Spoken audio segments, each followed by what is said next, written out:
On today's episode of Fin Too Deep, did the NFL show clear bias in their handling of the tampering with the Atlanta Falcons towards the Miami Dolphins? Man, stuff ain't adding up on that front. We'll talk about that. Also, who are three veteran players that might have a hard time making this 53-man roster? Plus, are the Miami Dolphins being overlooked by the NFL media as legitimate Super Bowl contenders? Well, PFF sure thinks so. So we will talk about that. Do us the favor, smash the like button, subscribe if you're new. Let's get into this.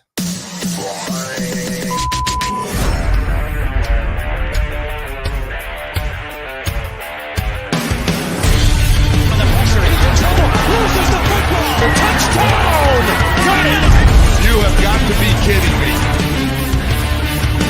Jalen Waddle has a Dolphin touchdown. And he will score! Field down the near side, that open, touchdown!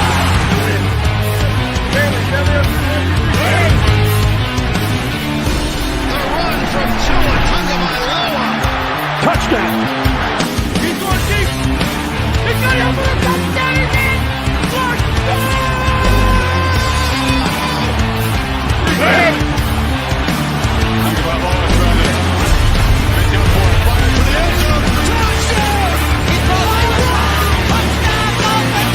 Beautiful day to be a Dolphin fan. Let's go!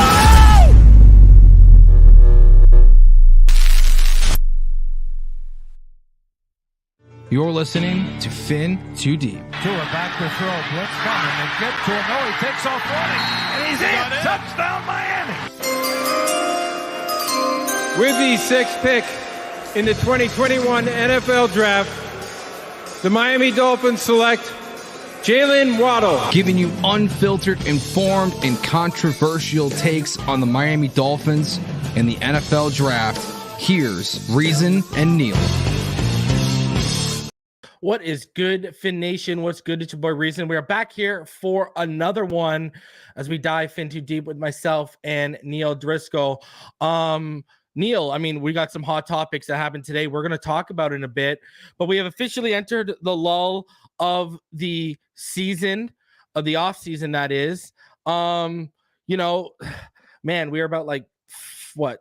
Probably they haven't released the preseason. I mean, they've released the preseason game schedule, but they haven't even released the training camp schedule yet. We're all assuming it's the end of July. So that said, we're like 4 to 6 weeks away, about 5 to 6 weeks away from the beginning of the season. And man, doesn't it suck after just doesn't mini camp right now just feel like a massive tease of football was back and we're starting to trend towards meaningful football? I mean, that kind of segues into what are your thoughts about them potentially extending training camp and getting rid of the OTA program altogether?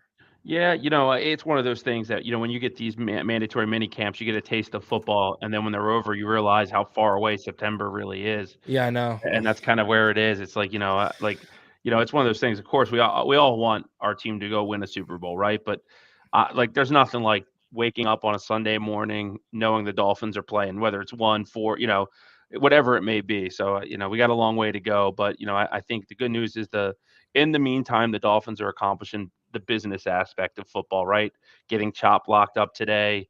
They brought in Marcus May on a 1-year deal, which I don't think we've seen the actual numbers around it yet.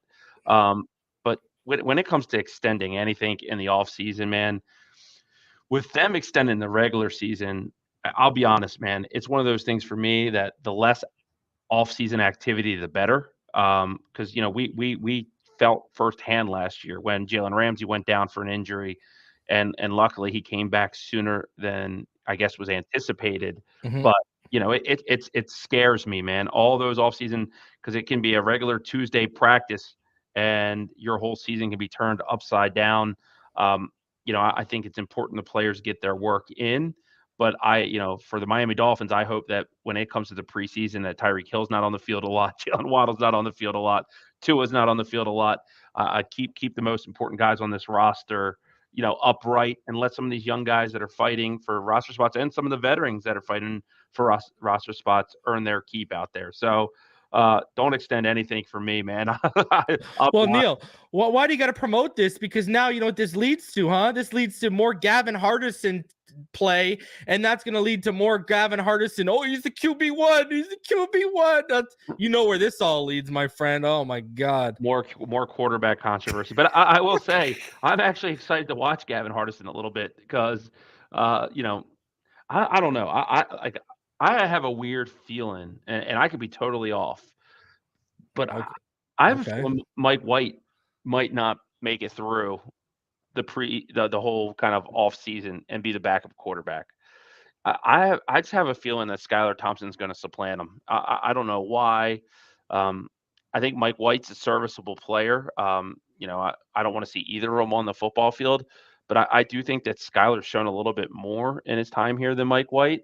And then a guy like Gavin Hardison, you could just rip on the practice squad. And then, you know, there's what, $3.5 million in cap savings if you go on for Mike White. So if the gap's not large enough for me, and this is a forward thinking move, I'd rather have the $3.5 million in cap space in Skylar Thompson, knowing that, to be honest, like, and God forbid anything did happen to Tua, I would want a veteran off of the waiver wire. We wouldn't want any of the guys on. Right. Brian Tannehill over all three of the guys that we just mentioned. You know what I mean? Yeah. And so would you sign Ryan Tannehill and drop one of these guys? Oh, I think it's almost impossible to happen because it's Miami. But yeah, I would totally do that. I think Ryan Tannehill would be an unbelievable backup here. If he could swallow his pride, and I think Tannehill could do that. But yeah, I mean, what like, say it's the money's the same and it's Mike White and Ryan Tannehill, I would take Ryan Tannehill 10 out of 10 times personally. Would you do the same? Oh, 110%. I wouldn't let Mike White touch the field. The problem is it's because of the expectations we have. Now, if Tua goes down and we're 1-6, let Mike run the table for the draft pick. But if we're like 6-1 and Tua goes down, you got to make a move. You either got to make a trade or you have to sign Ryan Tannehill. Oh my God. Everyone collectively knock on wood. None of that happens. But you do know this, somebody, and I'm not saying it, there's going to be a starting quarterback that goes down. It's just what happens in this league. Or there's a quarterback that's just totally ineffective. Think if you're the Giants, right? And Drew looks awful and you're already stuck with Daniel Jones. Like they're you know, you can't let your whole complete season be a waste if you're Brian Daboll, because if the Giants are not good this year, I think Brian Daboll could be fired. Right? Like, I think he can. So just like if the Jets don't live up to all this media hype, it's probably hit the bench, Robert Saleh. It's over. And Douglas might be out. Yeah, and there's another team. Tyrod Taylor's fine. I would have taken Ryan Tannehill over. I would take Ryan Tannehill over probably 90%. Why do you think he doesn't have a job? I don't know. I really don't know. Because I would take Sam Howell as a backup over him. Hell. You signed Ryan Tannehill just to bring Lauren in town. Never mind Ryan. Bro, my old fantasy team back in the day, it used to be called, you know, the old saying, oh, he's over the hill. Yeah. My old fantasy team used to be over the Tannehill. Oh, okay. And my picture was, you remember that picture of Lauren Tannehill when she was eating the chicken wing? Do you remember that picture? It was like she did like a photo shoot and like dolphin stuff, and she's eating a chicken wing, and that was my old picture of bro. Shout out to Ryan Tannehill and Lauren Tannehill. They named their first son Steele. I don't know what they named their second kid, but what a fantastic name, man. I mean, for all the look, I'm not going to say that Ryan Tannehill didn't probably underwhelm me in his tenure in Miami. I'd still probably have him maybe as a top 5 quarterback in team history. Really, sad. But for him, I'll give him kudos, man. He's got a beautiful wife. He's made over $100 million in his and you know what? He's gone out and won some playoff games too. Yeah. So I'll be honest, and his body isn't broken down and torn up. Right. I'm a closet Ryan Tannehill fan still, man. I really am. I've always liked Ryan Tannehill. He was tough. He was a tough player, man. If you remember, he was getting crushed behind the line when he was starting here. And I remember. And he kept getting up, man. And I always liked Ryan Tannehill. I even think Tannehill at his peak though wasn't even close to what we've seen in the last 2 years. No. And there was a year when he had 26-8, was it Tannehill, that he looked really good. But I still don't even think that was close. 2016 before he got hurt. Right. Yeah. When he went to the playoffs. Yeah, he looked good that year. Yeah, it looked like he had finally learned from all the bitching from Mike Wallace, and he learned how to throw a deep ball a bit. Remember how much he used to miss Mike Wallace? Mike Wallace. Do you remember that? Yeah, Mike Wallace is one of the things I got the most wrong as a Dolphins fan. I thought Mike Wallace was going to be what But was it Tyreek's Mike kind of Wallace or been. the quarterback at the time? Well, that and the offensive line and everything. I remember when I went to that game when it was the Ravens against the Dolphins, Tannehill. We had Brandon Gibson, Brian Hartline, and Mike Wallace, and the Ravens beat us here, man. And it wasn't a blowout, but it was just like it was so disappointing, man. I was on a Ravens trip with a bunch of Baltimore fans, and I had the whole way back home hear it. And but You're hearing it. Tannehill missed some big throws Well, in that game. You know, Brandon Marshall quietly had a good career for us when he was here, right? He was big. Imagine if he would have had a legitimate quarterback. Because that was Brandon with Chad Marshall Henne, right? Yeah. With most of his damage. Yeah. Brandon Marshall's another wide receiver who could have achieved more if the quarterback situation was better here. Yeah, I remember waking up to that trade news of Brandon Marshall. I was a big Brandon Marshall guy. Pumped. Yeah, I was so pumped. That was Since then I've learned he's an absolute head case, and not from the stuff you see in the media. I mean, he's been a head case with like Nick Hicks and privately. Like that guy's a loony bin, bro. I don't know what else to say. The stuff I've heard from Omar about him, he's loony bin. He's shout out to Knight for gifting a Finside the NFL membership. Appreciate that.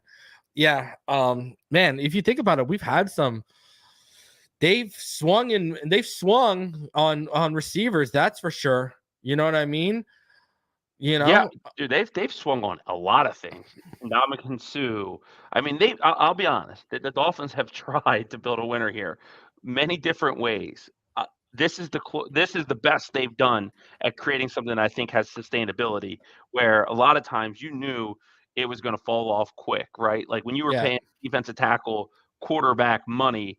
And as good as Ndamukong Suh was, he was never going to live up to that contract, right? He, as good as he is, he wasn't Reggie White. You know what I mean? He just wasn't. Yeah. I agree. And that's where I think it fell south. But I think what we're seeing now is there's new blood in the organization, but we've learned from past failures, and the roster is as good as it's been in a long, long time.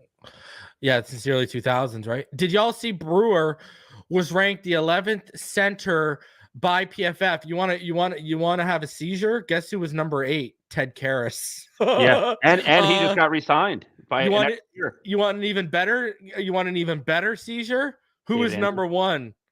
The guy we passed on for Liam Eichenberg. Reed Humphrey, right? Yeah.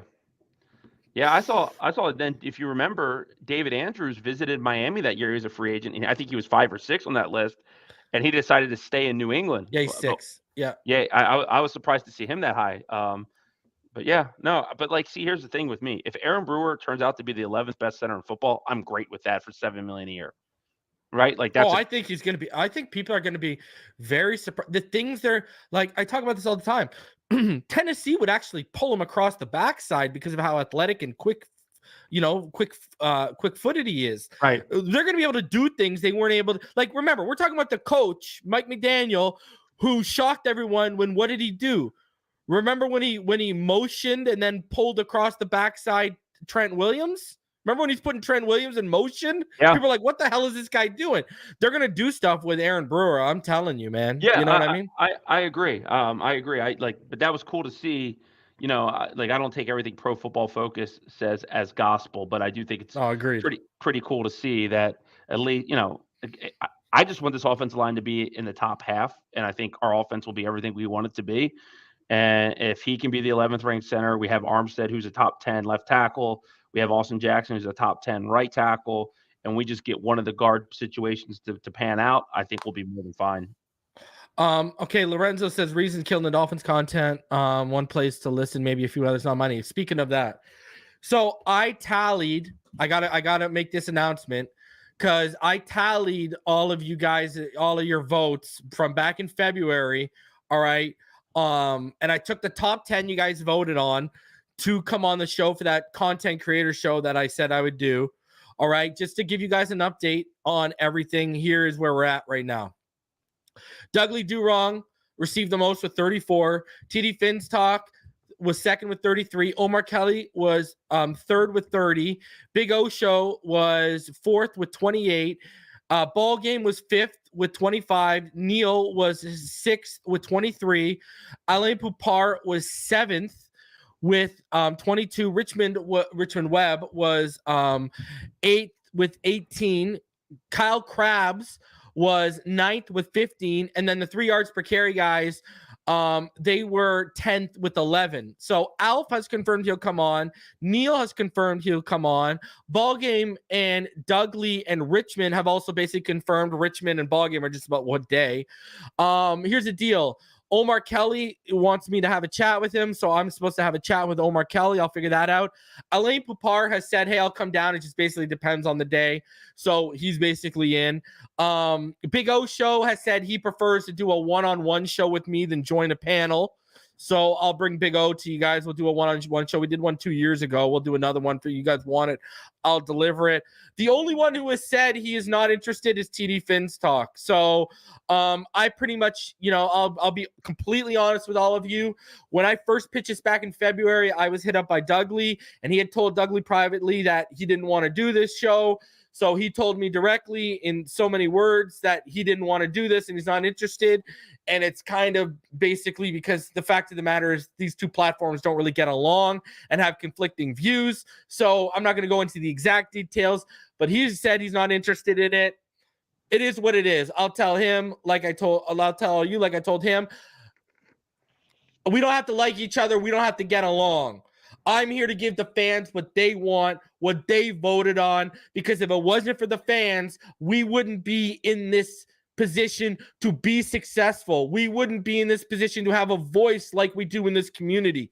So I'm about the fans. I'll go up there with people. Hell, if Barry Cunningham didn't turn into just a political platform because he had enough votes, he would have made that list and I would have told him to come on, and everyone knows how I feel about Barry Cunningham.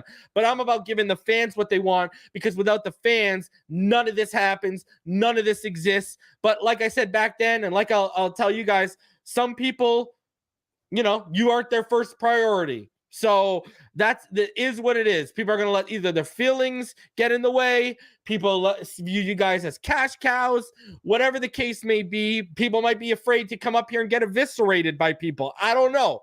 But all I know is I'm willing to overlook all this stuff and give you guys what they want. But clearly other people in this community are not. So it is what it is. The one thing you can't call Reason is a liar, because all I do is keep it $150 with my fan base, with the subscribers, and I'm an open book and I'm honest. So that's what's gone down today. All right, I'm waiting to hear back from Kyle Krabs, but I imagine he's going to say, yeah, I'm down. And I just got to talk to Omar Kelly, but basically everyone else except TD confirmed. So that's the deal. All right. Someone asked what happened to EM. He got 10 votes. So he actually missed the cut by 1 vote. All right. So listen, I'm going to do something with Ryder. Don't worry. Ryder didn't get any votes. All right. So, hey, it is what it is, man. People grow apart. People, that's just what it is, Yeah. You know what, though? One thing I'll say about just the whole thing in general, in life, you don't have to agree with everybody. And in life, I have to work with people all the time that personally I just don't care for. But that's life sometimes. And I don't know, man. To me, one of the things I've always tried to do is listen to an opposing viewpoint, whether I can go into a conversation, and I'm going to totally disagree with someone, but I want to listen to the context around what their stance is. Why do they feel like that about something? And I could totally still disagree, but in life, I don't think you always have to agree. And a forum doesn't have to be, what we see in some of these spaces where everyone's at war. You can disagree with someone, you can state your opinions, and you can handle it like a man and not get upset, or a woman and not get upset. And, I just think that, sometimes there's a little, maybe too much of a competitiveness in the community where, there's room for everybody. And you don't have to get along. And, that's why you walk into TCBY and there's 80 flavors of different frozen yogurt, right? Everyone likes different things. But I do think it's kind of interesting that someone would deny the ability to talk to other content creators in the community. And who knows? I mean, I don't think it would be everybody disagreeing with that person. I think he'd probably have some people that wouldn't side with him, some in the middle, and some everywhere in between on different points. So I think it's unfortunate that, one party didn't want to be a part of that, because I think that it can be good content. It doesn't have to be a bloodbath. Yeah, exactly. I agree. Hey, listen, I told him directly. Right. But hey, at the end of it, all of it, and my response to when he said he wasn't interested, I won't go into the details of all that. But hey, good luck with everything you do. That's all I can say, right? Like, go do you. Good luck with everything you do. That's your choice. That's your prerogative. I'm not gonna beg. I'm not here to, I'm not gonna happen. So Right. I don't blame Lorenzo says I vote EM. OG Barry says my vote is EM. Okay, listen. Here's the thing. Because I went with top 10, now one's backed out. So I'll bump someone up, which would be EM based on those two votes, would put him at 12 and on the list. What I'm going to do is probably split this up and have 5 on with me for one part and 5 on me with the second part. If I go up here with 10 people, that could get hectic and that could get a lot. And an hour isn't a lot of time for 11 people to get all their opinions and rifle it off. So I'll probably do a 2-part series of it just because that makes more sense. So I'm just letting you guys know. So because I would have to technically replace one of the people on the list, I'll make it known that EM can come on and jump on that. Okay. So, I mean, hey, listen, I was the bigger man. I explained to him like a man how I felt about the situation. And then at the end of the day, I was a bigger man. I said, and hey, man, I wish everyone good luck. Even if I don't agree with these people, even though I don't like these people, go do you. Have the good luck in any endeavor you do. I mean, whatever, you know what I mean? I'm not here to wish ill will on people because, I just don't have time for that karma to come back around. I'll tell you that much. Right. Anyways, enough of that. I just wanted to give you guys an update. So wheels are in motion. You guys are going to get that content creator show this month. I'm looking to do it in the next couple weeks. You're going to get it before training camp. So, all right, guys. So I hadn't forgot about y'all. We entered the lull and this is the perfect time. So, all right, that all said, let's get into this. Let's break it down. Do us the favor. There's over 800 of you on all platforms watching right now between X and YouTube. So smash the like button. Subscribe if you are new. Go subscribe to the Sideline Team podcast while you're at it.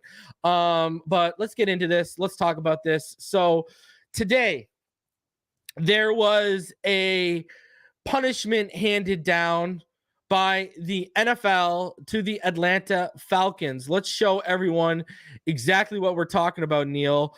And that punishment is this. The NFL is docking the Falcons a 5th-round pick for violating the league's anti-tampering policy with Kirk Cousins, Darnell Mooney, and Charlie Warner. The team is also being fined $250,000, and the GM, Terry Fontenot, is being fined $50,000.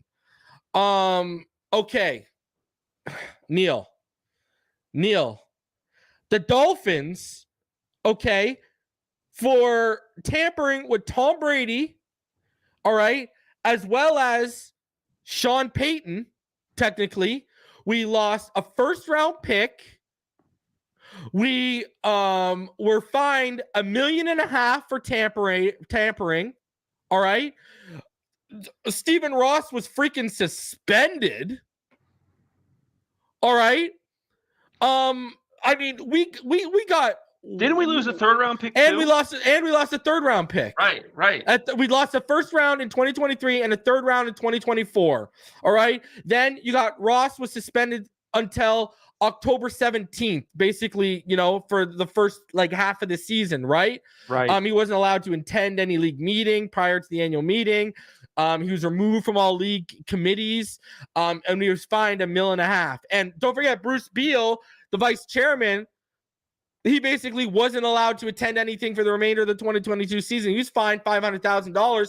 And correct me if I'm wrong, Neal, but didn't Stephen Ross replace him with his daughter?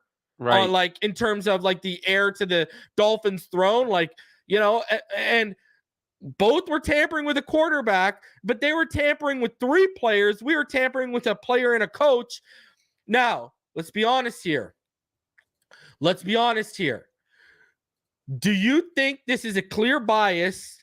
And do you think it was, it's hard to deny that, but do you think there's more layers to this? Meaning the reason why we got it so hard wasn't necessarily the tampering with the players, but because of the whole Brian Flores lawsuit and the portion of that said we were purposely tanking in the NFL, especially when this all happened, that new betting deal had been struck, the new gambling structure had been struck. Do you think that's why we got bent over the table so hard, was because of was not the tampering, but more so the tanking?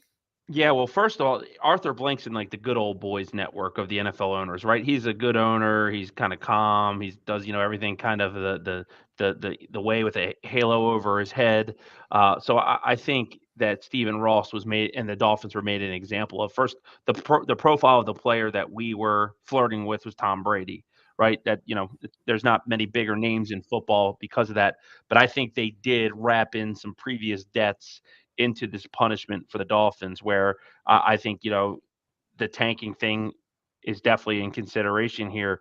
I mean, it's a night and day penalty. Like you mentioned, it's 3 players versus 1. I really thought that they postponed the punishment of the Falcons draft pick because as you remember, it was supposed to come out the week of the draft. Yeah. They were going to take their first, and they didn't want to take a top 10 pick from them. And I thought that they did it to let the Falcons have that pick number 8, and they were going to take their first following. When I saw it come across as a 5th, like I had to read it like 6 times today to make sure I wasn't like missing a number or a letter in the fine print of it. Because like you said, we lost a first, a third. The fine was more substantial. The owner was suspended. And I just don't understand it, because there's got to be consistency in punishment, right? That's the whole point of having law and rules and regulations. Like the fact that the Dolphins lost, and the timing that Dolphins lost that first, to me really hurts, because we were building after signing, these big acquisitions of Chubb, Tyreek Hill, Jalen Ramsey. We traded for Bradley Chubb thinking that we were going to have another first-round pick in that draft that they took away, and that could have been Sam Laporta in this offense, right? Like, that could have been Sam Laporta who could have been the pick with there. So I just think, man, I'll tell you, I love football, and that's why I watch the NFL, and I love the Miami Dolphins. I hate the NFL as the way it's operated. Roger Goodell, how he runs the business. Are you a fan of Roger or no? No, I think it's awful. And I think what they've done, I think they've watered down the game. I think they've ruined defenses, and I love defense, man. My favorite players in this league were Steve Atwater, and was growing up, that could light you up over the middle. Ronnie Lott, that's what I play at safety. I love that type of shit. In today's game, Ronnie Lott is nothing because even of the Brian rules. Dawkins in the Brian early 2000s. Dawkins, right? Like these type of guys. I hate that you can't hit a quarterback, and if you do, it's a penalty. And I've seen games where the Ravens have hit Tom Brady or Peyton Manning, and they've, it can cost you a game. Like back in the day, I'm making myself sound old, you could light the quarterback up and it is what it is. If he finished the game, good for him. Like, right. That was the point of having a defense. And maybe it doesn't have to be to that extreme, but the rules and how everything has been, shifted to the offense. And it's more of a league to help appease the fantasy football fan than it is to help, appease the football fan. And it's frustrating for me, where back in 2000 and before, I think I absolutely loved NFL, and I could digest games if it wasn't the Dolphins. If Jacksonville played Cleveland on a Sunday Night Football, I was there, carry out food, excited. I'll be 100% honest. Like, I watch every Dolphins game. I watch them a couple times over.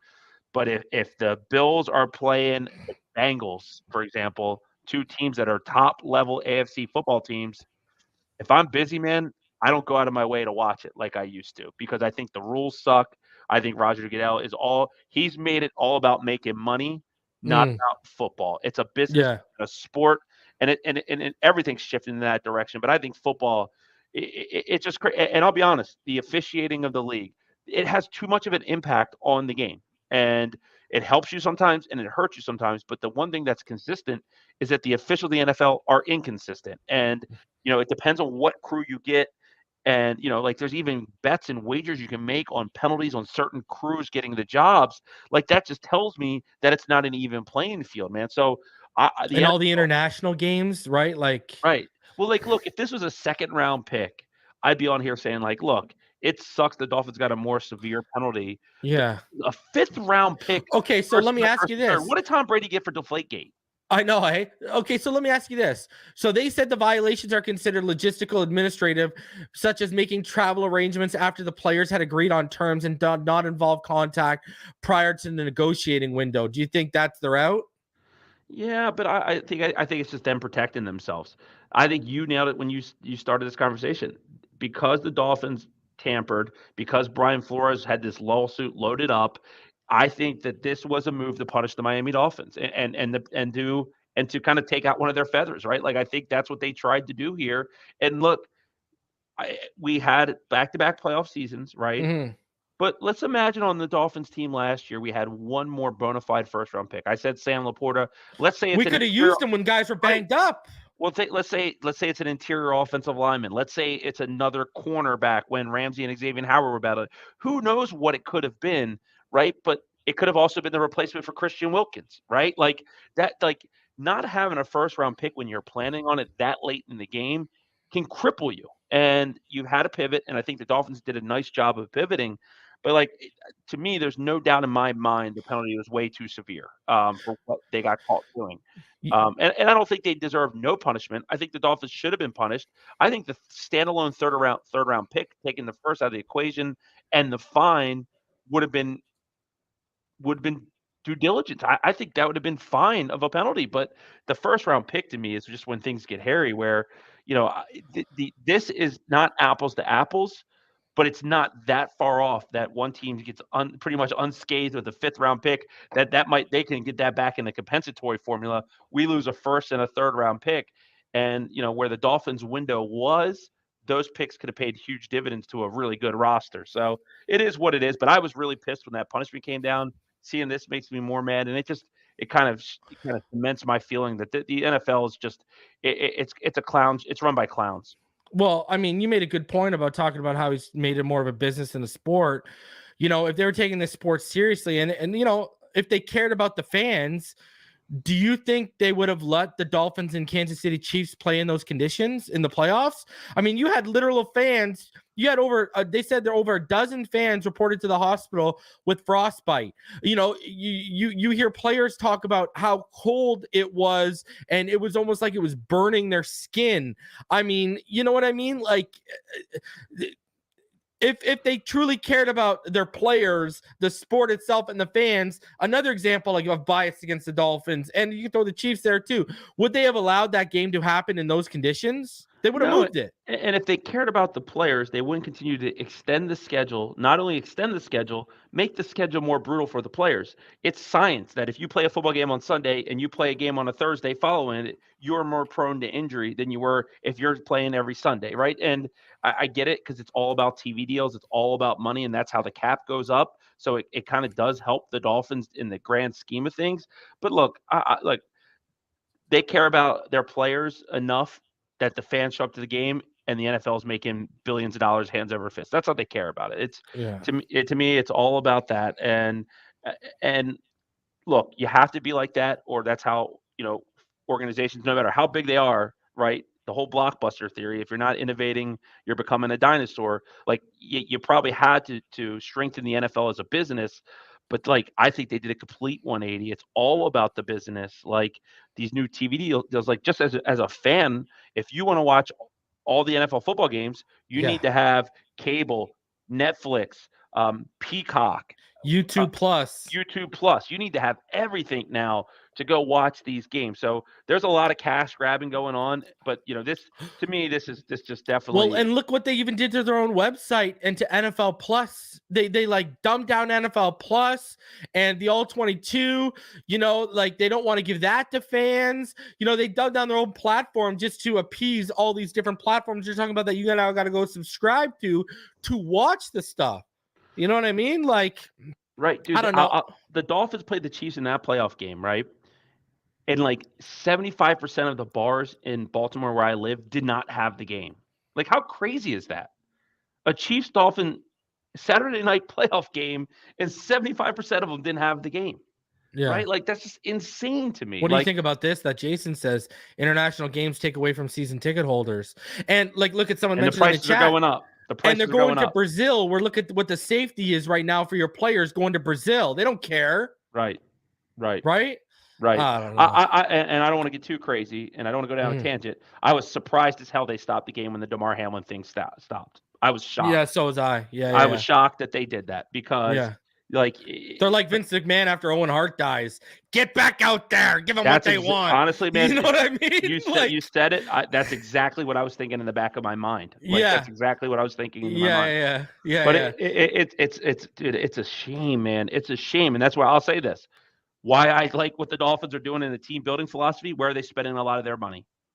Offensive side of the ball, on the passing game, right?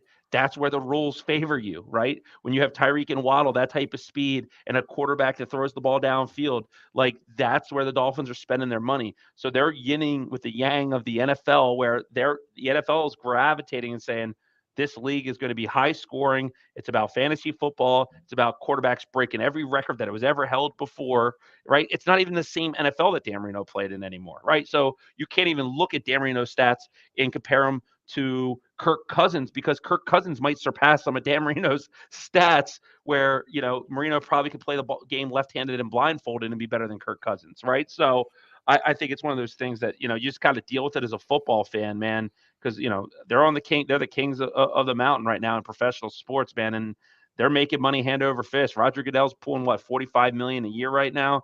Like, it's a snowball going downhill, but it's just football as I grew up to love the game. It's night and day in 2024 as it was. Like, that 2000 Ravens defense, that would never have made it in today's NFL. Just never would have made it. They would never allowed it to happen. You can't bully the offense anymore like you used to be able to do. Yeah, I agree. 110%. I agree with you. We got over 1,100 people watching right now between X and YouTube. So smash that like button, subscribe if you're new. Okay, let's keep this going. One of the things you suggested we talk about, and we'll get into the Miami Dolphins and Super Bowl contenders in a little bit here, but one of the things you discussed and you wanted to talk about today, 3 veteran players that might have a hard time making the final 53. And you had me thinking, you know what I mean? And the 3 names that I came up with, okay, I could have came up with 2 receivers, but Me too. I came up with Braxton Berrios. It could have been River Craycraft as well, but I wanted to do, like, you know, I didn't want to cheat. You know what I mean? And we could take a whole receiver core if you really want to. Right. But I took Braxton Berrios. All right. And you could go Braxton or River Craycraft, whatever. Tier Tart, because of the shape he looks into, and, you know, and how many bodies and people he's actually competing with for snaps. It's not like it's him and 2 jabronis, you know, Benito Jones, Neville Gallimore. Like, they have bodies there that could make life hard for you. And Brandon Pilley's here for a 2nd year in a row, right?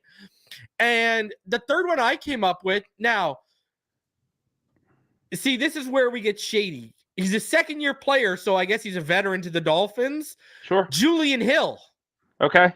That was the one because Jody Fortson, if he shows, you know, a little gusto for blocking mixed in with what he's been showing in terms of catching the football and after the catch, might be hard and tough for them to keep a guy like, I don't think they're keeping 4 tight ends, and it might be hard for Julian Hill to crack that. Who are the guys you were thinking of? Well, it's funny. I wrote down all the names that you had. Braxton Berrios was number 1 for me. I like Braxton Berrios. He disappointed me and underwhelmed me a little bit last year, but for me, it was him versus Taj Washington, and I think Taj Washington's going to beat him out. I just do. I think Braxton Berrios is. It's a guy you'd like to root for. He's an underdog. He does everything the right way. He's a class act on and off the field. But look, man, you had your shot. And when you're a number 3 wide receiver in Miami and you have Tyreek Hill and Jalen Waddle drawing coverage on the outside, and you can't get open and put up stats, I'm sorry, man. Like, your window's kind of closed. I'm just being honest. So I had Berrios. I was going to cheat because I have River Craycraft on here as well, because for me it was Craycraft versus Eric Uzakama, and our Lewis asked me in a space yesterday what I would do, and I actually said I'd keep Craycraft and I'd release Eric Uzakama, and then I slept on it, and I was like, no, I can't do that. I was like, I got to let River Craycraft go, because I think you could get Craycraft back on the practice squad. Yeah. The guy I'll go next is Duke Riley. I think Cam Brown is going to make the roster as a linebacker on special teams, and I think Shannon Tindall is, I know that he looked good within kind of the underwear Olympics recently, but I think that's going to translate. And the Dolphins can save, I think, $2.5 million in cap space if Duke Riley does leave. And I think he's the fifth linebacker right now. So I think Duke Riley's going to be is going to be an odd man out. And it's funny that you said T.R. Tart. I was between T.R. Tart and Mike White, and I'll go with Mike White since you took T.R. Tart. Like I said earlier, I don't know, man. Like, there's other fan bases that think we have a hell of a good backup in Mike White. I guess I just don't feel that comfortable in it. I think Skylar Thompson, in what I've seen in the last 2 years, has looked better than Mike White. And if you can save $3.5 million, put that on the books. Even if you don't use it this year, you carry it over, it helps you. But at the trade deadline, does that $3.5 million mean that you can go out and get a defensive tackle that might become available, right? Does that mean you can go out and get, another player or a position of need? So Duke Riley, the receivers, Mike White, but I'm with you on Julian Hill too. I think Jody Fortson's going to be the third tight end on this football team. And if Julian Hill can go get stored away on a practice squad. And then one name I'll give that we didn't either of us said, but like a guy I know they like, but I don't think they're going to keep 5 offensive tackles. Keon Smith, man. Yeah, and he could be practice squad eligible too. But I think Patrick Paul and Kendall Lamb are going to lock up those backup offensive tackles. So I think there's quite a few Dolphin fans I think have come to terms with Braxton Berrios, but like, you don't go out and get Odell and draft both the Washington guys if you have plans for Braxton Berrios. Yeah. I just don't think you do. And Tajay Washington can be the return man here, definitely. And he probably gives you a little more wiggle. I wasn't really that overly impressed from what I saw in his return abilities. Even before he came to USC, he just doesn't have that burst. Yeah, he's not a speedster, but honestly, Braxton Berrios to me was like Mr. Like, he had a couple good returns, so I don't want to be too mean. But I would give it to Malik over Taj, to be honest with you. Yeah, no, that could happen. And look, as a 7th round pick, they could try to throw him on the practice squad. But if you were the Chicago Bears, right, and you said, "Oh, I can go get a guy that our number 1 overall pick's familiar with. We already have a great wide receiver core. We don't have to depend on him. Let's just let's get a claim on him, bring him in here, and he could be our 6th receiver." You know what I mean? It kind of reminds me of the tight end we drafted that Arizona plucked from us a couple years ago. Oh, yeah. Oh man, what's his name? Higgins. Yeah, Elijah Higgins. Yeah, Elijah Higgins. Yeah. So was he a convert receiver to tight end convert, right? Stanford. Stanford. Yeah. So I feel like that could happen. Like, go get Jakeem, baby. Right, because if you release Braxton Berrios, right, like, he was a free agent and no one sniffed at him. He probably would end up making it onto a roster by the end of the year, but I don't think there'd be a long line for Braxton Berrios. I really don't. You might be able to get him on your practice squad, to be honest. Wayne D says, reason I just got 3 tickets, Finns versus Barfalo. My pop calling them Barfalo. Love it. My pops hasn't been to a game in 10 years, and my best friend. I might be going to the game in Buffalo. Brittany is trying to pull my arm and Jen's arm so we can go hit the game, and he'll go hit Barbell Tavern. I need to try Barbell. I need to go get some beef on weck and some of those honey butter Cajun buffalo wings. So I might be going to the game in Buffalo. As far as the game in Miami, I'm probably going to the Raiders game. That's the one that looks like I'm going to be hitting that. I'll be there week 2. So there you go. You can hit up Neal. I'm going kidless. Just don't steal him in it. Yeah, I was going to say, if you guys go out for food, just don't start picking off the guy's plate and his kid's plate. That's all I'm saying. Oh my God. All right. So we pretty much agree on who those guys are, and you can make a longer list if you really want to. And, once we're going to do training camp battles, once we get closer to actual training camp. I'm not going to start talking about training camp battles 6 weeks away from training camp. It just doesn't make any sense right now. Well, and who knows if this is the final product in the roster. I have a feeling that let's ask the question. They added Marcus May. They had to make roster room for Marcus May because I don't know if you saw, but today they cut Nixon, right? From Iowa, yep. Davion Nixon. Davion Nixon. They cut him to make room because we don't really have roster room. So do you see them? I could see them maybe flirting with, after the cuts at training camp. But up until that point, do you really see them flirting with the free agent market much more? I think it's more going to be reactionary to something not working out in training camp. If they go in there and an offensive lineman gets hurt or doesn't look up to snuff, I could see them making a move. If the million guys they've signed to replace Christian Wilkins, they just don't look they have it, I could see them making a move. But I do think the roster, how it looks right now, is going to be kind of what it looks like going into training camp. Personally, I want one more interior offensive lineman. But I think they're gonna make us sweat it out, and I think they do believe that the unit's better than we think it is. So we'll have to see with that. But Marcus May, I thought the terms haven't come out yet, I don't think, but No, they haven't. I thought that was a pretty savvy signing. I mean, he was suspended last year. He played really good when he was on the Jets against the Dolphins. He was really good against us. I know that much. And I think when we sign a player, it's always like this guy is not going to, but he's going to be a third rotational guy. Like, I really like some of the experience that we have between him and Poyer now on the back half there. I know a lot of us wanted Justin Simmons. Justin Simmons is looking to he's looking to get paid. And I know that the Baltimore Ravens had talks with them, and as soon as they heard contract demands, that halted. I've heard another team is the Saints that were interested in him. I just think that he probably is looking for $10 to $12 million a year. And because of that, I think the Dolphins probably got Marcus May for $2 million a year, something crazy like Which that. Which is what we were expecting. We were expecting around 10-ish million for the guy, right?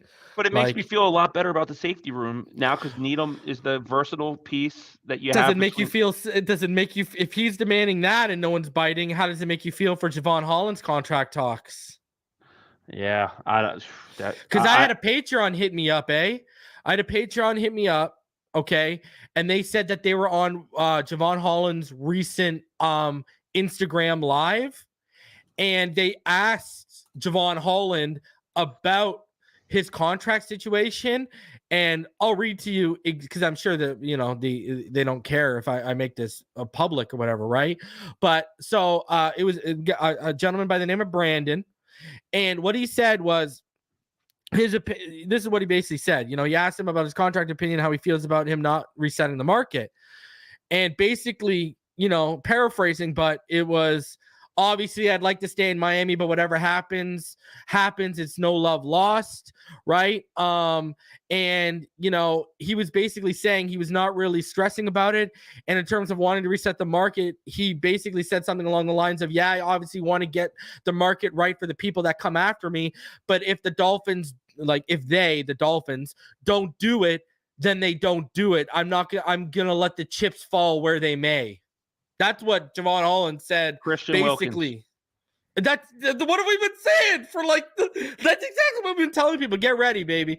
Over 1,300 of you on X and Twitter watching right now. I appreciate y'all coming through, but it doesn't sound like that Javon Holland, that situation's not going to work out. Yeah, I mean, we know where that's going. Here's what I think is going to happen. I think he's going to be franchise tagged next year, and that's probably, and I think it's going to be probably a tough scenario where it's hard to pay a safety $20 million in this league. It really is. Antoine Winfield's the first one that just got that type of money from Tampa.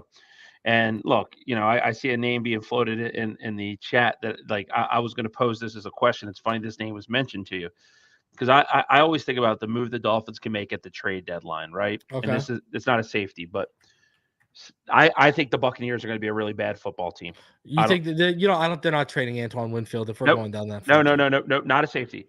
How about Vita Vea? And hear me out. Do you see his real name? Yeah. Oh my God. Pronounce that. Here we have to take the SATs when we're in high school. It's a test that you send to colleges and it kind of gives you scores on your reading and mathematics. If that was my name, I wouldn't get the 400 points you get for getting your name right. So that was I saw that name and I was like, holy God. But he's 29 years old. And if the Bucks do have, I think the Bucks are top 5 pick. I like where you're thinking right now, bro. So if they do that, I know they paid Baker Mayfield, but they have outs and they'll probably want to get up to the top of the draft, right? So I'm not saying a first. Let's say it's a second and a fourth round type of package for Vita Vea. I would do it. his cap hit over the next it's low this year, but next year and the year after it's only $22 million a year, man. Which is what you wanted to pay Wilkins. Right. And look, see, when we name Christian Wilkins, and I'll get Vita Vea, I think is a better overall football player than Christian Wilkins. That's just my opinion. Jennifer's gonna be blowing up your DMs. I know she will. That's I'm looking at text now, but like that's a name for me when I think about trade at the deadline. Vita Vea is a name that comes to the top of my mindset because, like, they had to let go. They have Levante David back in Tampa. That's kind of like a Band-Aid type of move. They lost Devin White. They lost both of their corners, right? Like the Buccaneers are this team in transition, man. And they kind of built their team to come back with one more year. They paid Mike Evans and all that stuff, right? Yeah. But like, I think things are going to go south there pretty quickly. And if that happens, I think they're going to be a fire sale team. So that is a name that I had kind of on my short list. Would be because no one expected them to make the run they made last year. Let's be honest with ourselves, right? Like, right. And plays good. Just speaking on Javon Holland, well, you remember I wanted Baker to come in here for competition, right? Speaking of Javon Holland, the safety for 2020, the franchise tag for safeties in 2024 is $17.123 million, and in 2025 it's $18.781 million. You really think they're going to pay that hard against the cap against Javon Holland? I think I got a heart with how they are up against the cap. I don't know, bro. Here's the thing: is depending on what we see out of Jalen Ramsey this year, right? Like, I'm they're gonna not be moving sure. him. They're gonna be moving him around. Yeah, I know. Because it's tough, man. Because paying a safety that type of money, and like why some of these deals, like the Waddle deal, gets done is there's some compromise from the player. If it's all about cashing in, man, like I would say this. I would franchise tag and trade Javon Holland next year if it's about the cash. Would you trade Chubb to make room for him? Yeah, for sure.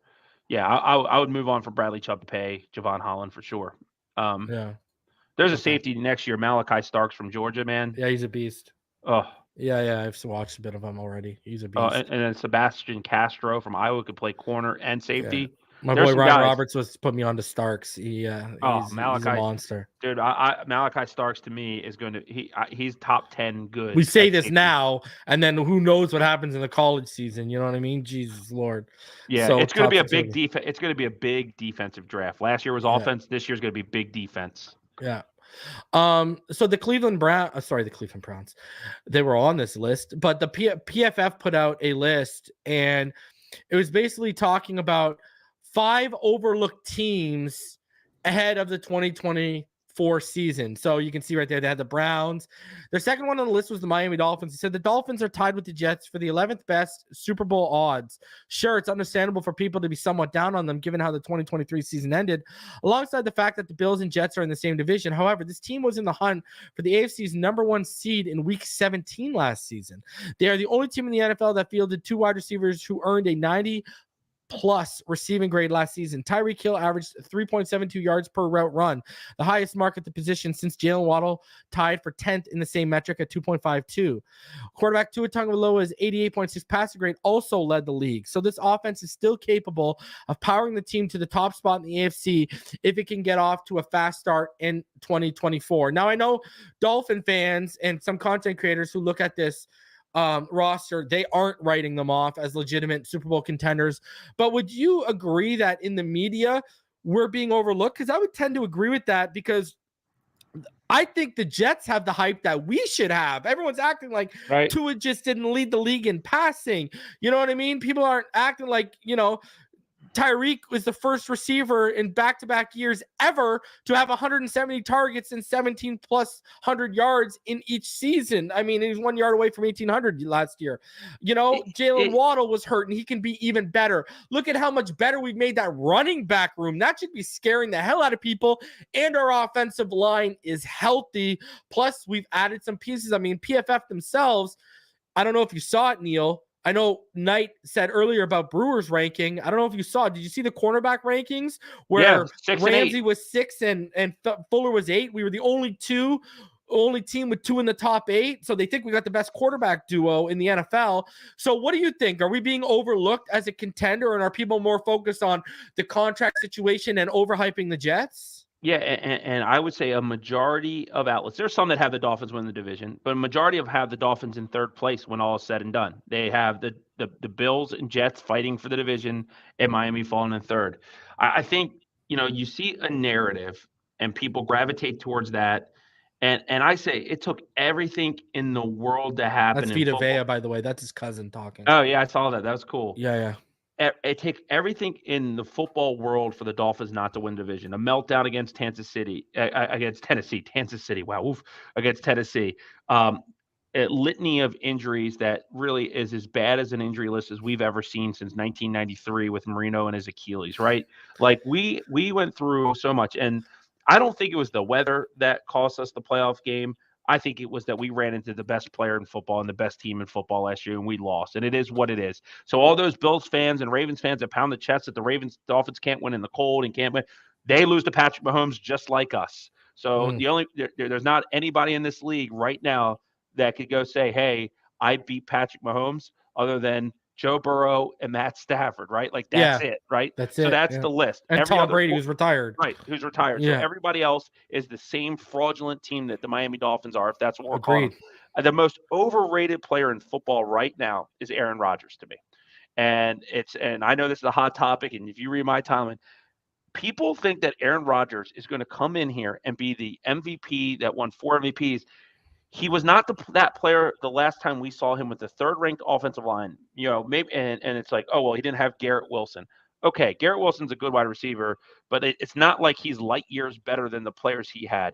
Aaron Rodgers also, even though he won a Super Bowl in 2011, he was a perennial choke artist in the playoffs. Let's call it what it was, right? Yeah. Like people say he never had a first-round wide receiver. He had Devontae Adams, right? Like let's not act like he didn't have Jordy Nelson, Devontae Adams, and he always had a top-tier offensive line. He always had a good pound and ground running game.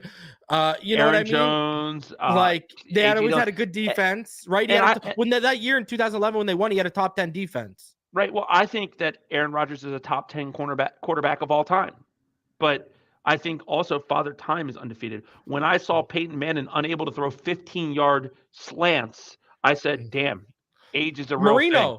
Marino was 9 years younger than Aaron Rodgers when he popped his Achilles, and he never looked. He never looked the same after that. But then someone says he doesn't have to be that player. Then how the Jets going to win? They have a 1-year window with Aaron Rodgers. That they fail, their GM's gone, their coach is gone. They have contract due to Breece Hall, Jermaine Johnson, DJ Reed, Garrett Wilson, Hassan Reddick, who they added is elite, but he can't stay healthy. That offensive line looks like it's going to have holes left and right. Mike Williams has missed over 30 games in the last 5 years. Like there's just a lot. Like everything needs to go perfect for the Jets to win. And if the Jets don't win, their GM's going to be fired, and they're going to be drafting a quarterback. And they've failed on 2 top 5 quarterbacks, Zach Wilson and Sam Darnold, just in this last decade, right? So to me, the Jets are getting way too much hype, and it's cool because I like the Dolphins to go in as the underdog of all this, and I like that Mike McDaniel's doing the 24 after thing because there's an awareness that the Dolphins squandered a great opportunity last year, and we're going to learn a lot about this football team on how they approach this year. But like that article said, it was week 17 and the Dolphins were fighting for the number 1 seed.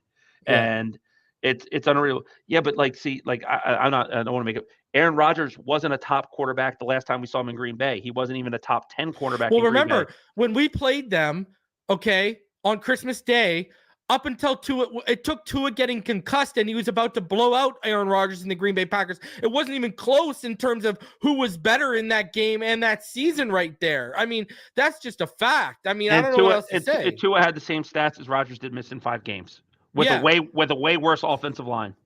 And now he's in a position where he's in New York. And like I've said, against the Dolphins, you're going to have to put up points if you're the quarterback of the Jets, because Tua in the offense, they put up points against that defense. They're not afraid of them. Well, and the most overused word in sports is elite. And I think the Jets have a top 5 defense, but I don't think it's elite because I'll tell you what, the Dolphins do whatever they want to that Jets defense. Agreed. They do whatever they want. 30 points, 32 points. They just do it. And I think the Jets could flirt with a wild card. And I think 3 teams from our division might get in the playoffs. It's either us or the AFC North.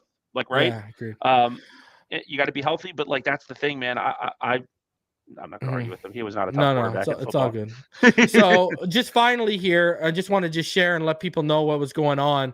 The Dolphins have finished signing their whole draft class. Chop Robinson signed a $14.976 million deal that includes about $7.711 in a signing bonus. So that wraps it up. The whole 2024 draft class is officially signed. Neal, you got about 30 seconds. Final thoughts before we get out of here. No, man, I think good to get Chop wrapped up, get the whole draft class. I like the post-June cut being what you utilize to pay your books. Could happen again next year with Bradley Chubb because it would save $20.3 million. But yeah, man, business still has to get done. We're on the waiting days of the Tua contract. Is Tyreek going to get a new deal? But man, like the Dolphins are handling a lot of business. We got a long way for September, but I'm very happy that they were able to lock up the whole draft class. Brother, the wife wants to go away. Canada Day's July 1st. She wants to go away to either Poconos or Ohio or Sandusky, Ohio, or something like that. Just a 3-day trip. And I'm sitting here being like, man, that Tua news could drop and I'd be out of the country. So Right. we got over we got almost 1,600 watching us between X and YouTube right now. So we appreciate y'all coming through, especially in the lull of the season. Thank you for the support.